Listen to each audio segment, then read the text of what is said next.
24 heures avant les négociations directes prévues, c'est mardi 18 mars entre le gouvernement congolais et les mouvements des rebelles du M23. Les Kinois rencontrés dans les rues de la capitale Kinshasa ne sont pas restés sans mots. Nombreux sont ceux qui s'opposent à ces dialogues. Je suis contre pour les dialogues. Carrément, je suis contre. Je ne veux pas que ça puisse avoir lié. Faisons un effort de pouvoir bouter l'ennemi dehors par notre armée. Parce que si nous acceptons les dialogues, nous devons savoir qu'il y aura brassage.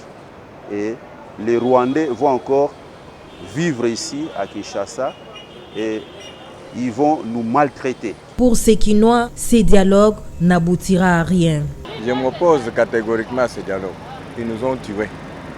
Ils ont tué beaucoup de Congolais.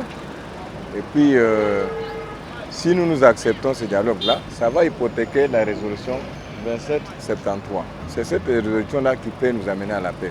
Quand le Rwanda se sentira qu'il est sévèrement sanctionné, là, il va se retirer de la RDC. Donc, pour moi, le dialogue, je m'oppose catégoriquement. Une autre frange de l'opinion, c'est celle qui accorde la chance à ces dialogues. Il doit négocier parce qu'il n'a pas de militaires. Avec comme ligne rouge, ne pas céder une frontière au Rwanda. Le Rwanda nous embête depuis 30 ans, tuer les gens. Il a raison comme père de famille, qu'il assiste, qu'il les entend, mais il va répondre. Et s'il vient, il a des difficultés, il pose les problèmes à l'Assemblée ou à la population pour un référendum de ce que les M23 demandent. C'est facile. Il n'est pas en position de faiblesse. Beaucoup de gens pensent quand quelqu'un part négocier, il est oui, parce qu'il n'a pas une bonne armée, ça c'est vrai. L'armée a été infiltrée, tout.